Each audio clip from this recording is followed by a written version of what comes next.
عشان ننهي الجدال حوالين كل الشرقية بتتكلم لهجة واحدة ولا لهجات مختلفة، خلينا نعرف ازاي بدأت لهجة الشرقية. لهجة الشرقية بدأت على ايد الزعيم احمد عرابي لما راح للملك يعمل انقلاب، فالملك سأله انت هتعمل انقلاب؟ قال له مش إلك دعوة. والله يرحمه ابن الشرقية الزعيم اختار انه يقول مش إلك دعوة وما قالش مالكش دعوة عشان يأكد على أهمية الرسالة، وحط النفي في الأول زي الألماني كده، كلمة نشت بتيجي في الأول.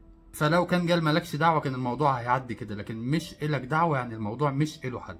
اما فكره ان كل الشرقيه بتتكلم كده ولا لا، انا هجيب لك الموضوع من الطفوله. احنا كاطفال في الشرقيه كنا بنتكلم عادي خالص. رايح فين؟ يا ماما انا رايح المدرسه، اعملي ساندوتش عشان عندي كلاس كده، وكنا ماشيين عادي.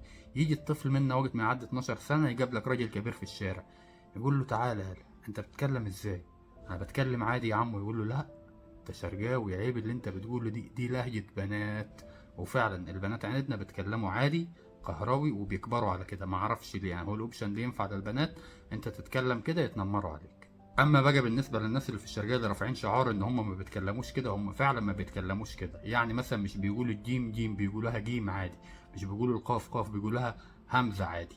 امال الفكره فين؟ ان هم بيتكلموا عادي بس برضه ملتزمين بالقواعد الشرقاويه. على سبيل المثال لو هيكلم واحد يقول له ما قلتليش ليه، لا لازم يحط النفي في الاول يقول له مش قلت لي ليه. فهو بيتكلم شرقاوي بس كل الفكره نطق الحروف لكن ملتزم بالقواعد. وبالمره خد كام معلومه مخفيه على الشرقيه محدش هيقولهم لك غير المعلومات اللي انت عارفها. يعني انت تعرف مثلا الشرقيه رقم واحد في الخيل العربي الاصيل في مصر وفي الوطن العربي، دي معروفه. تعرف كمان ان احنا عزمنا القطر، قصه قديمه. المعلومه اللي جايه دي بقى هي اللي مخفيه محدش يعرفها، ان الشرقيه اصل الفن في مصر. هتقول لي ازاي؟ هقول لك مبدئيا اعظم فنانين في الوطن العربي هم شارجوا، هعدهم لك الاول ومش هي دي النقطه. احمد زكي، عبد الحليم حافظ، رشدي اباظه، حمدي غيث، عبد الله غيث، ودليل عبد العزيز، وعمرو دياب، وحماده هلال، وناس غيرهم كتير.